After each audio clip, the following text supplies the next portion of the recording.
Il est 13h, merci de votre attention. Tout de suite les titres à la une de l'actualité. Après les journées consultatives de la jeunesse qui ont permis d'échanger avec plus de 300 organisations et fêtières de jeunesse, le rapport des différentes consultations a été remis hier jeudi au Premier ministre Patrick Hachi. Ce rapport devrait contribuer à une meilleure prise en compte par le gouvernement de la question de l'employabilité et de l'amélioration des conditions de vie des jeunes. Au chapitre défense, un nouveau patrouilleur rejoint les effectifs de la Marine nationale, l'OPV 45. Cette dotation de la Marine nationale est le 6e chapelet d'acquisition depuis 2014. Le tout nouveau navire a été présenté hier jeudi au chef d'état-major général des armées, Lassina Doumbia. Et puis en Libye, à Tripoli, des représentants de l'Allemagne, des États-Unis, de la France, de la Grande-Bretagne et de l'Italie tentent de convaincre les acteurs de la crise politique libyenne d'adhérer au plan présenté par le représentant spécial de l'ONU en Libye pour la tenue d'élections dans le pays en 2023. Voilà pour l'essentiel. Mesdames, Mesdemoiselles et Messieurs, bonjour. Vous le savez certainement, le chef de l'État, Alassane Ouattara, a décidé de faire de 2023 l'année de la jeunesse. Hier jeudi, à l'auditorium de la primature, le Premier ministre Patrick Hachi a reçu des mains du ministre de la Promotion de la Jeunesse, Touré Mamadou, un document d'orientation, de propositions et d'actions, fruit du travail conjoint de 307 organisations et fêtières de jeunesse. Ce rapport devrait contribuer, nous le disions à l'instant dans les titres, à une meilleure prise en compte par le gouvernement de la question de leur employabilité et de l'amélioration de leurs conditions de vie. Franck Quadio. Auditorium de la primature, le Premier ministre Patrick Hachi reçoit des menus ministres de la promotion de la jeunesse en compagnie du président du Conseil national des jeunes de Côte d'Ivoire. Le document final des consultations nationales de la jeunesse tenu du 30 janvier au 2 février dernier, des assises qui ont mobilisé les réflexions de 307 organisations de jeunesse et fêtières de la société civile. Bâtir une Côte d'Ivoire plus solidaire avec des jeunes Ivoiriennes et Ivoiriens qui font de plus en plus la fierté de l'Afrique. Construire à vos côtés un pays plus envié pour son développement harmonieux et qui attire beaucoup plus d'investisseurs. Je pense que cela est possible, mais tout dépend de nous et de nous tous. Excellence, soyez-en rassurés, la jeunesse jouera sa part. Des consultations nationales qui sont une réponse à la volonté du président de la République, Alassane Ouattara, de dédier l'année 2023 à la jeunesse. Les parties prenantes, organisations et une dizaine de membres du gouvernement ont travaillé sur les axes identifiés par le chef de l'État qui sont engagement citoyen, davantage de formation et insertion professionnelle des jeunes, le bien-être et les réformes pour la promotion de l'emploi des jeunes. Les conclusions des jeunes, c'est d'abord la formation et l'insertion professionnelle, avoir un emploi, donc ça reste donc la priorité des priorités. Et bien évidemment, l'engagement civique et citoyen des jeunes a été au cœur des discussions. Dans le domaine du sport, accroître les infrastructures sportives pour leur permettre donc d'exercer le sport s'ils le veulent, investir dans le domaine de la culture pour des jeunes qui veulent dans ce secteur entreprendre, se valoriser, validation des acquis donc d'expérience professionnelle pour des jeunes qui s'adonnent à des actions de volontariat et de bénévolat. Ils souhaiteraient que les années passées au niveau donc des associations communautaires soient prises en compte. En fait, l'exonération donc fiscale pour des jeunes entrepreneurs qui viennent de commencer, la facilitation de l'accès donc à des financements. Et le plus important, c'est ce document qui va ressortir des actions très précises, budgétisées qui seront menées cette année. Au nom du président de la République, le Premier ministre Patrick Hachi est satisfait du travail abattu. L'initiative voulue par le chef de l'État Alassane Ouattara était à propos impliquer la jeunesse dans la réalisation de son propre dessein. On s'est bien rendu compte que oui, c'est vrai, on a des problèmes de jeunesse. Ils sont financés par les bailleurs de fonds. Il y a des stratégies qui sont rédigées, mais que la réalité de ce que ces jeunes-là vivent comportait des éléments qui peut-être ici et là, s'ils n'avaient pas été pris en compte, n'auraient pas donné à cette année de la jeunesse la même saveur que le chef d'État attendait de cette année-là. Aujourd'hui, nous avons non seulement les programmes que nous avions élaborés nous-mêmes avec nos partenaires, mais nous avons ces programmes-là enrichis de ce que tous les jeunes de Côte d'Ivoire, de toute région, de tout parti politique, de tout niveau, de toute origine, souhaitent. Bonne nouvelle annoncée de plus par le chef du gouvernement, la déclinaison des résolutions en un plan élargi au sein du programme gouvernemental de la jeunesse PJGouv 1, doté d'une enveloppe de 260 milliards de francs CFA. Plus jamais la Côte d'Ivoire ni ne s'arrête, ni ne revienne en arrière. Et ça, les seuls sur lesquels vous pouvez compter, c'est la génération future, c'est vous. Si on ne vous prépare pas, à ça, on n'aura fait que la moitié du travail, on aura manqué à notre mission. Nous avons, sur la base de cela et sur l'inspiration des points que vous avez évoqués, conçu et obtenu des bailleurs de fonds, des financements, aujourd'hui à hauteur de 260 milliards de francs CFA, pour le démarrage de la mise en œuvre du PJGouv 1, dont je n'ai aucun doute que vous serez satisfait. Le document acté sera soumis à la validation finale du chef de l'État, le président de la République Alassane Ouattara. Notons-le, une dizaine de ministères liés à la thématique jeune sera chargée de la réalisation durant l'année de ces résolutions et les jeunes disent en attendre beaucoup. Et justement, je vous invite à présent à suivre les réactions recueillies par notre reporter Franck Quadio au terme de cette cérémonie de remise des conclusions du rapport des consultations nationales de la jeunesse au Premier ministre Patrick Hachi.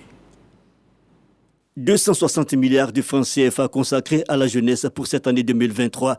Le président Alassane Ouattara, avec l'appui de partenaires internationaux, veut accompagner les projets et mécanismes encadrant une jeunesse active. C'est l'un des acquis découlant des consultations nationales de la jeunesse qui ont clos leurs portes le 2 février dernier. Pour les organisations de jeunesse, leurs aspirations exprimées durant ces rencontres ont été prises en compte, un motif de reconnaissance envers le chef de l'État. Les jeunes en situation de handicap ont été pris en compte. Donc nous ne pouvons qu'être satisfaits dans la mesure où le gouvernement travaille pour l'inclusion des personnes en situation de handicap dans ce programme. Il faut repenser le système éducatif et je pense que c'est l'un des actes majeurs de ce qui a été arrêté. Et nous avons une bonne foi que nos autorités gouvernementales mettront ça en application. Il faut dire que c'est un bel exercice parce que ça n'a pas été fait selon un plan qui est déjà conçu. On a donc décidé d'associer la jeunesse pour comprendre même ce que la jeunesse pense du projet. Et aujourd'hui, nous retrouvons nos projets dans la synthèse qui a été faite. Nous sommes heureux. La question d'éthique, de civisme et de citoyenneté, nous travaillons là-dessus déjà. Aujourd'hui, avec l'appui de nos gouvernants, l'appui de nos dirigeants, des autres fêtières, nous pensons qu'on aura un Ivoirien responsable, jeune, un Ivoirien nouveau. Et nous qui sommes la jeunesse donc, politique, au sein du RHDP et à côté des autres jeunes, des autres partis politiques, nous sommes satisfaits du fait que nous avons été donc appelés à la table des négociations, puisqu'il s'agit de notre bonheur, de notre épanouissement. Les décisions vont être prises pour nous les jeunes. Naturellement, le fait de nous impliquer, cela montre que notre voix sera entendue et les décisions seront prises en tenant compte de ce que nous voulons. Forces politiques, syndicats estudiantins, mouvements de jeunesse et société civile, tous formulent cet espoir, la réalisation concrète des différentes propositions. Voilà, nous ne souhaitons pas que ce soit une assise de trop, mais que ce soit une assise de plus qui puisse permettre à ce que la jeunesse vraiment puisse se retrouver dans le message du président de la République. C'est déjà une satisfaction morale que la jeunesse du Fonds populaire ivoirien ait contribué et que ces contributions aient été prises en compte. Ce que nous attendons maintenant, c'est l'exécution effective de ces différentes propositions pour ne pas que cela reste comme des lettres mortes. Bon, là, des réflexions que moi j'ai retenues, c'est au niveau de l'entrepreneuriat. Parce qu'aujourd'hui, la jeunesse ivoirienne est désemparée. Problème de financement, problème de formation, ces problèmes ont été évoqués. Nous, on espère que ça ne va pas se limiter aux écrits. Cette année est l'année de la jeunesse, que l'État tienne vraiment compte de la jeunesse qui est dans le milieu du transport, qui est appelé le secteur informel. Parce que nous avons remarqué que parmi les personnes qui sont allées à l'aventure, très souvent, ce sont la jeunesse qui est dans le secteur informel, surtout dans le transport. Consultation nationale de la jeunesse, rappelons-le, débutée le 30 janvier 2023, ont duré 5 jours. Des jeunes qui réagissaient au micro de notre reporter Franck Quadio, sortant des parvis de la primature du côté de la base navale. Ce n'est pas un rapport qui a été remis, mais un navire de défense, nouvelle acquisition de la marine ivoirienne. Un patrouilleur des types hauturier, le deuxième réceptionné en moins de 4 mois. Il mesure 46,70 mètres de long pour 8 mètres de large. Présenté au chef d'état-major général des armées Lassina Doumbia, l'OPV 45, le tout nouveau navire qui flotte à quai de la base navale, fait déjà la fierté de la marine ivoirienne. Walter Amadou Ouattara. Base navale annexe de la Marine nationale dans la commune du Plateau. La réception officielle du tout nouveau patrouilleur de type OPV 45 réunit des officiers supérieurs de l'armée ivoirienne. Moment solennel de cette cérémonie, le lancer du jet d'eau par 2 remorqueurs de son appellation le Water Salute. En attendant le baptême de ce patrouilleur de haute mer, le chef d'état-major de la marine souligne la gratitude de son département à sa hiérarchie. Mon général, la montée en puissance de la marine nationale est la matérialisation d'une stratégie conçue, traduite dans les différentes lois de programmation militaire. Aujourd'hui, cette nouvelle acquisition constitue pour nous, les marins, une marge supplémentaire et significative dans le renforcement de nos capacités de réaction face aux menaces et aux défis maritimes dans le golfe de Guinée. Qu'il me soit permis, à ce moment précis, de vous traduire de prime abord nos sincères remerciements pour votre présence constante à nos côtés. L'OPV 45 est le deuxième patrouilleur hauturier avec celui baptisé contre-amiral Fatika. Il est le 6e d'une série d'acquisitions depuis 2014. Le général de corps d'armée, Lassina Doumbia, chef d'état-major général des armées, situe le contexte et l'importance de cette dotation. Il s'agit pour nous d'apporter les réponses appropriées aux menaces actuelles, notamment la piraterie maritime. Une réelle menace pour les économies des pays du Golfe de Guinée. Nos marines nationales ont pu mettre en place des centres de coordination. Et la Côte d'Ivoire abrite le siège du Centre régional de sécurité maritime de l'Afrique de l'Ouest. Lorsque, dans ce cadre, les moyens sont convoqués pour intervenir, la Côte d'Ivoire ne peut être que présente. Quand dans un pays comme la Côte d'Ivoire, des gisements sont découverts dans les eaux sous juridiction, automatiquement l'état-major se met à réfléchir sur les moyens de sécurisation des exploitations qui vont certainement suivre. Et ce patrouilleur, l'acquisition de ce patrouilleur rentre dans ce cadre. Et enfin, la Côte d'Ivoire, pour le poids qu'elle représente dans la sous-région, pour son poids économique, doit avoir une marine nationale à la hauteur de ses ambitions. Moderne, le patrouilleur OPV 45 mesure en longueur 46,70 mètres et en largeur 8 mètres, avec une capacité de 20 membres d'équipage et d'embarquement de 10 éléments de force spéciale. Il est équipé d'un canon et de 2 mitrailleuses. À suivre à présent l'évolution de la Covid-19 en Côte d'Ivoire.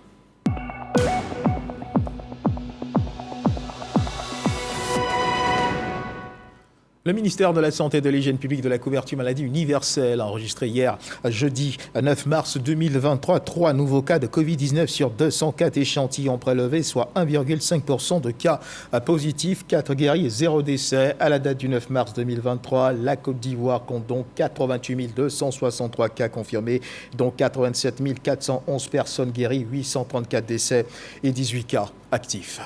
Dans ce 13h, d'autres échos de la célébration de la Journée internationale des droits de la femme. À la faveur de cette journée, la Société de gynécologie et obstétrique de Côte d'Ivoire a initié à la Riviera Palmera un atelier de sensibilisation sur les différentes causes de mortalité maternelle. Le point de cette activité avec Laetitia Kwasi et Sephora Zegui. Mère est vivante, mère est heureuse. C'est le cri de guerre de la Société de gynécologie et obstétrique de Côte d'Ivoire, SOGOSI. Une lutte pour réduire le taux de mortalité maternelle en Côte d'Ivoire. À l'occasion de la Journée internationale des droits de la femme, la SOGOSI interpelle les médias. Les initiateurs veulent sensibiliser davantage les populations sur les causes et solutions préconisées pour lutter contre les mortalités maternelles. Le premier droit qui est celui de la femme est le droit à la santé. Nous, en tant que société savante, nous avons étudié les raisons pour lesquelles la grossesse, l'accouchement et les suites de couches sont responsables de morts maternelles. Les hémorragies, les pathologies hypertensives, les infections, les complications des avortements provoqués, la disponibilité des soins, Mais notre message, c'est que l'ensemble de la société se mobilise pour trouver une solution. Le taux de mortalité en Côte d'Ivoire est estimé à 614 décès pour 100 000 naissances vivantes, selon l'enquête démographique et de santé. C'est l'occasion d'attirer l'attention des populations et des hommes en particulier à adopter des comportements responsables pour arriver à son éradication. S'inspirant de la célébration de la Journée internationale des droits de la femme, la rédaction de RTI 1 a décidé de faire un clin d'œil à ces femmes qui sont de plus en plus nombreuses à embrasser la carrière de diplomate, ces femmes qui évoluent dans la diplomatie ivoirienne ou étrangère et qui sont une fierté pour la gente féminine, source d'inspiration aussi. Il convient de le rajouter dans le cadre du dossier politique. Notre reporter Sidonie Davila est allée à la rencontre de certaines d'entre elles, histoire de mieux les connaître et de mieux vous les présenter. Voici son reportage. Le visage de la diplomatie ivoirienne, la ministre d'État Kandia Camara l'incarne depuis avril 2021. Nommée ministre d'État, ministre des Affaires étrangères par le président de la République, elle est la première femme à diriger la diplomatie ivoirienne. Le président de la République a démontré que nous, les femmes, nous pouvons occuper des postes importants. Nous, les femmes aussi, nous avons démontré à la nation que quand on nous fait confiance, nous assumons notre rôle avec beaucoup de responsabilités. Donc je voudrais encourager tous ceux qui ont la charge de confier des missions aux uns et aux autres, de faire comme le président Alassane Ouattara, de faire confiance aux femmes pour la mise en œuvre du plan national de développement 2021-2025. Donc les femmes ont aussi un rôle important à jouer dans cette mission et c'est ce que nous comptons assumer avec beaucoup de responsabilités. Madeleine Chikaya, née le 28 avril 1930, est la première femme diplômée de l'ENA, École nationale d'administration de Côte d'Ivoire, option diplomatie. Sortie majeure de sa promotion, elle a fait depuis des émules. Les femmes diplomates aujourd'hui sont nombreuses. On les retrouve à tous les niveaux de l'administration, participant avec brio aux décisions qui engagent l'avenir de leur pays. Félicia Kwasi, prix d'excellence du meilleur diplomate, un exemple pour ses pairs. Je suis issue de l'École nationale d'administration, section diplomatie, cycle supérieur, à la promotion 2001-2003. J'ai été nommée ambassadeur en 2021, depuis 2003. Quand je rentrais aux affaires étrangères, je ne suis pas sûre qu'il y avait plus de 10 femmes diplomates. Et moi, dans ma promotion à l'ENA, on n'était que deux dames. Et j'ai vu que de plus en plus, il y a une évolution. Je crois que les femmes se sont beaucoup plus intéressées à la diplomatie parce que les promotions qui ont suivi, il y avait plus de femmes. En 2021, j'ai eu le prix d'excellence de la meilleure diplomate de Côte d'Ivoire. Ce qui était à mon avantage par rapport à ce prix-là, je pense que c'est mon passage à Tunis. J'étais chef de mission sans être ambassadeur parce que je suis allée là-bas comme premier conseiller. On a perdu malheureusement l'ambassadeur. Et donc, j'étais obligée d'assurer les charges de l'ambassade pendant toutes ces 3 années-là. Et je suppose que c'est sur ça que j'ai été évaluée. Et puis, j'ai obtenu ce prix-là grâce à la ministre d'État et au secrétaire général et à tous nos supérieurs hiérarchiques. À ce jour, plus d'une centaine de femmes diplomates aux côtés des hommes donnent à la diplomatie ivoirienne toutes ces lettres de noblesse, en poste en Côte d'Ivoire comme à l'extérieur.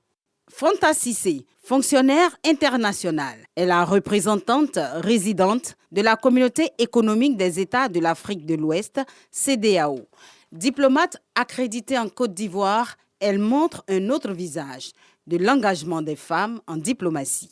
En Côte d'Ivoire, on est une vingtaine de femmes diplomates qui travaillons, qui représentons nos pays ou nos institutions. Donc il y a vraiment une grande avancée et une grande confiance aussi qui est donnée aux femmes.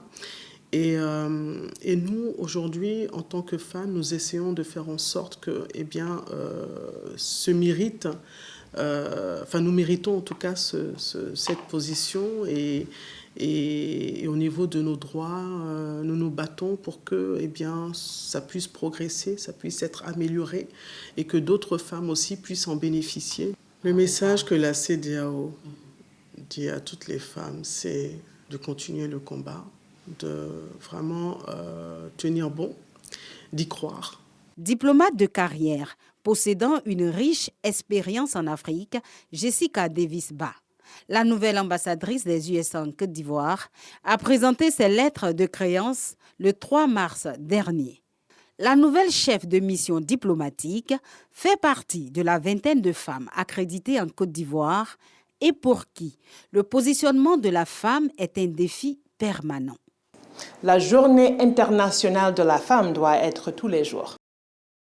Parce qu'avec les femmes, on a plus de paix, on a plus de prospérité, on a des opportunités pour les familles, pour la communauté et pour les nations et pour le monde.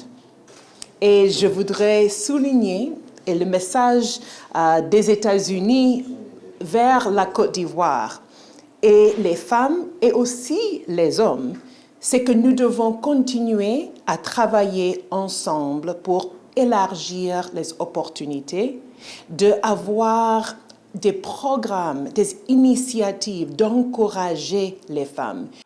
8 mars, journée dédiée aux droits de la femme, aux affaires étrangères. Elle a été célébrée de façon particulière, avec un message tout aussi particulier. Elles ont décidé de prendre leur place, elles ont pris leur place, elles assument et elles continueront d'assumer. Elles pourront compter sur Kandia Camara pour être toujours à leur côté, aux côtés des sœurs, parce que nous serons là avec les hommes pour développer notre Côte d'Ivoire et la rendre émergente, comme cela a été promis par le président de la République, son Excellence M. Alassane Ouattara. La ministre d'État, à l'occasion, a rappelé tout l'engagement du président de la République, Alassane Ouattara, pour l'épanouissement de la femme diplomate.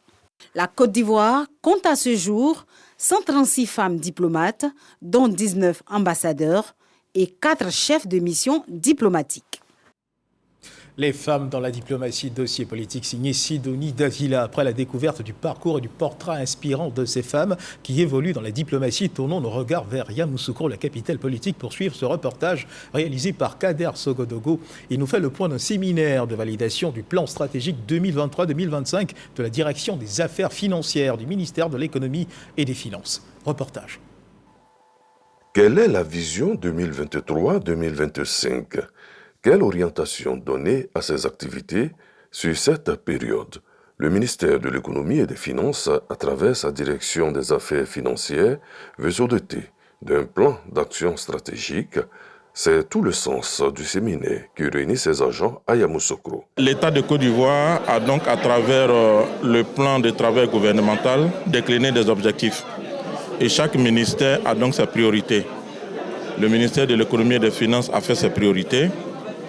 Et ces priorités donc ont été déclinées en certaines actions.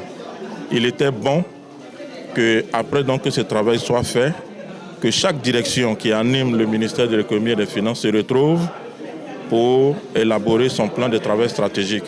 Planification et qualité des normes pour une performance certaine. Le budget programme instauré en 2020 y participe fortement. Avec la mise en œuvre du budget programme, la DAF s'est inscrite dans une dynamique de réforme des finances publiques telle que demandée par nos autorités. Donc, dans ce sens, on consacre ce séminaire à la culture de la gestion axée sur les résultats. La qualité amène, les services, les directions à travailler sur les normes internationales. La direction des affaires financières du ministère de l'économie et des finances est certifiée ISO 9001, version 2015. C'est pour dire qu'effectivement, il y a déjà encore du travail bien dans l'administration ivoirienne.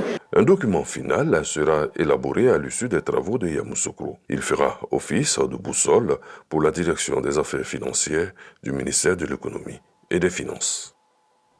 Et direction la région du Cavally, engagée dans la reconstitution de son tissu social fragilisé par 2 décennies de crise sociopolitique et militaire. La Côte d'Ivoire, notre pays, a initié un certain nombre d'opérations, des opérations d'exhumation et d'identification de personnes décédées dans les villes de Guiglo, Bleu-le-Quin, Tous-les-Pleurs, région du Cavally. Après des années d'enquête qui ont permis ces exhumations et identifications, les familles ont pu entrer en possession des restes de leurs défunts afin de leur offrir une sépulture. Sur 112 victimes exhumées, 47 ont été identifiées et remises à leur famille. Une restitution faite en présence des ministres Miss Belmonte Dogo, Kwadio Conan-Bertin, du représentant du ministre de la Justice, et Den Désiré Ouloto, présidente du conseil régional du Cavally.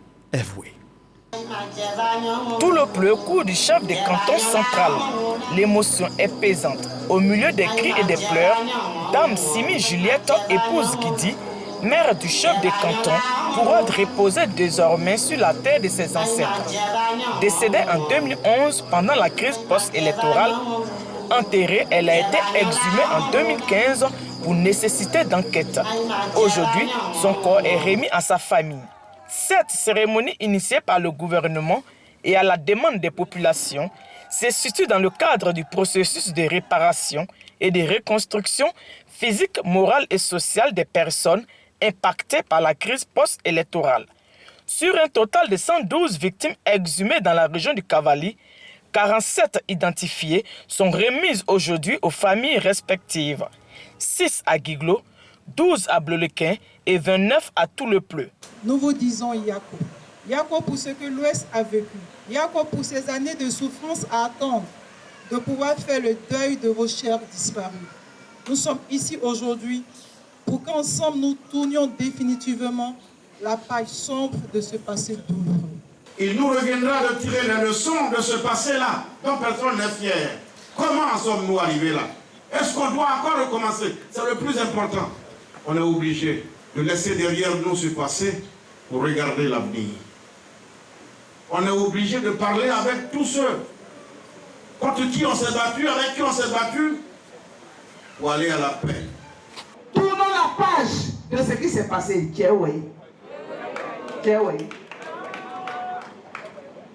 La guerre est terminée. Les parents des victimes reconnaissant de la promesse du gouvernement tenu de restituer les corps se disent soulagés et pourront définitivement faire leur deuil. Quand je discute avec quelqu'un, avec mes frères, ils me disent que non, mon papa n'a pas de tombe, il est mort comme ça. Donc moi aussi, ça me fait mal. Donc aujourd'hui, le gouvernement envoie le corps de mon papa. Donc ça me fait, je suis très content de ça. C'est pas parce que mon papa est décédé que je dis que je suis content, mais du fait que mon papa va avoir tombe maintenant là, c'est ça qui m'a plu beaucoup. Pour les accompagner dans ce processus, l'État remet la somme d'1 500 000 francs CFA par famille de victimes, 1 million comme indemnisation et 500 000 francs CFA pour les obsèques. Les frais de conservation, de transfert et de cercueil sont entièrement pris en charge par le gouvernement. Les familles ont jusqu'à fin mars pour réinhumer leurs disparus. Un reportage de Avoué en religion Hajj 2023. Depuis le 6 mars dernier, les inscriptions pour le Hajj 2023 ont débuté. Après les visites médicales, le constat fait par le commissariat du Hajj est celui-ci. La demande exprimée est au-dessus du nombre de places disponibles. Face à cette situation, un point de presse a été organisé, point de presse animé par le commissaire du Hajj, afin d'informer les candidats au Hajj sur la situation et la conduite à tenir. Clément Bocco. Lancé le lundi 6 mars dernier, les inscriptions et les visites médicales pour les candidats au Hajj 2023 ont pris fin. En clair, le quota du contingent étatique est atteint. C'est ce qui ressort du point presse animé par le commissaire du Hajj, l'imam Bachir Ouattara. Le système informatique du Hajj a enregistré exactement 6 301 identifiés en ligne et 4 784 candidats en consultation médicale sur l'ensemble du territoire national.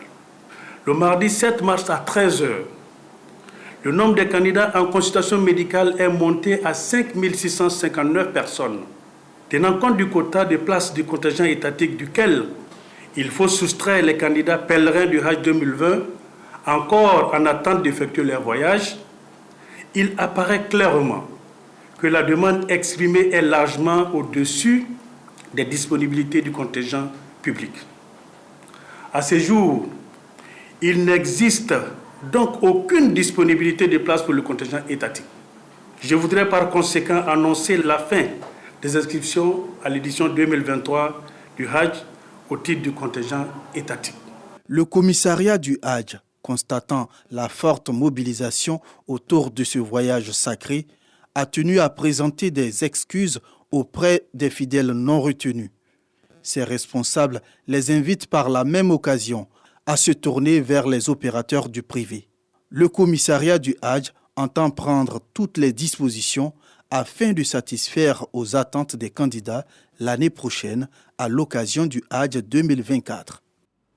Et puis sachez également que le correspondant de l'agence ivoirienne de presse de Gagnoa Dogadogui, après l'esprit sectoriel qu'il a reçu au cours de la soirée des Ébonies, a reçu les félicitations et les encouragements du préfet de la région du Gao et ceux des chefs traditionnels conduits par le vice-président de la Chambre nationale des rois et chef traditionnel de Côte d'Ivoire, Brizier Lambert. Nous y reviendrons assurément dans nos prochaines éditions.